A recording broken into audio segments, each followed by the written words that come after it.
Ayan, hello mga kabadlang people!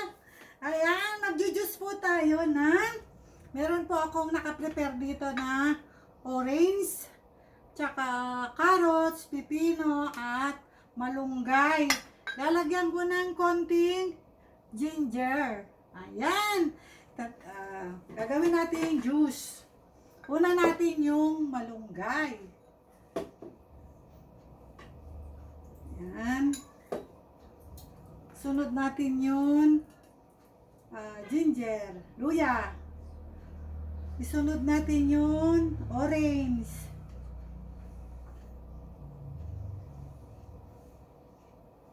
Lagyan natin ng isang carrots.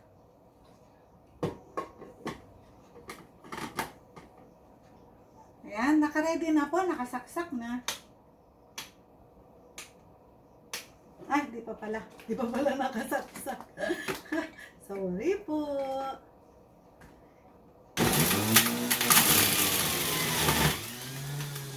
Ayan.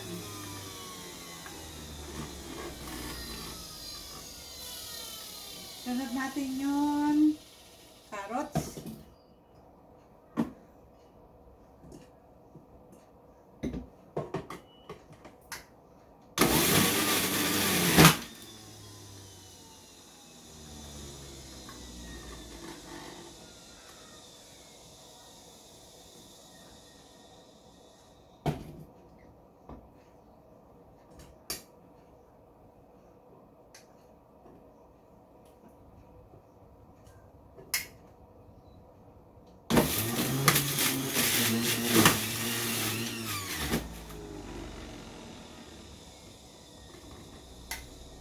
Bilis.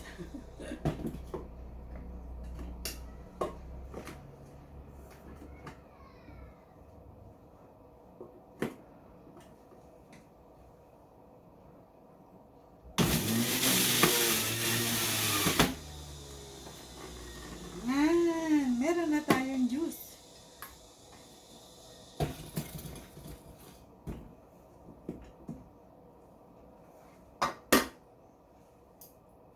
Kakat natin.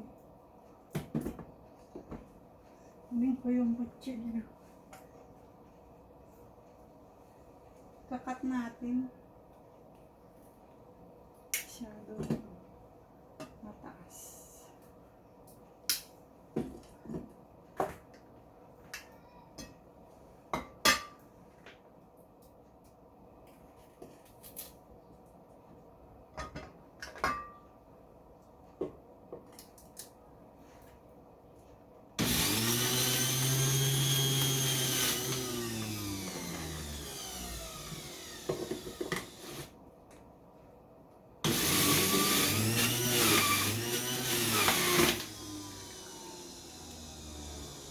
Ayan, tapos na.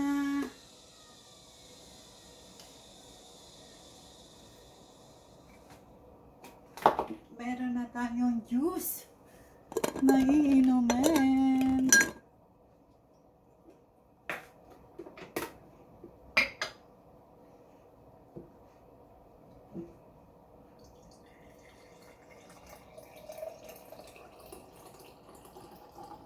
Kung gusto nyo yung lagyan ng ice, pwede rin.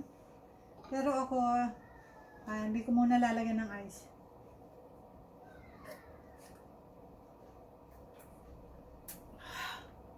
Ang sarap.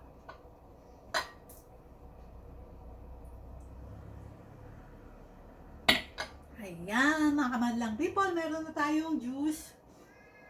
Pwede natin gamitin yung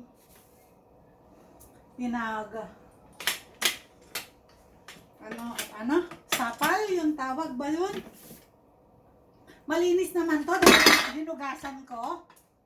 Pwede natin siyang gamitin pag nagluto tayo ng hot cake.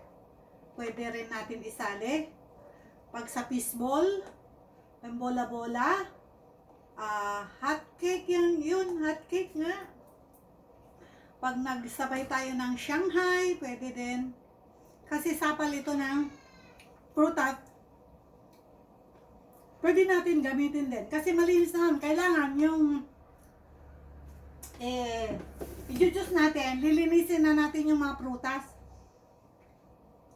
Yung balat ng pipino, ang ginawa ko, hinugasan ko, inano ko siya, kinaskas ko siya ng may asin, tsaka yung carrots.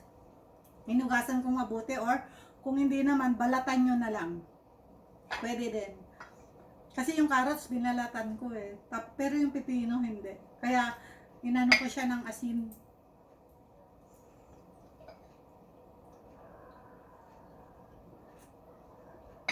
Masarap.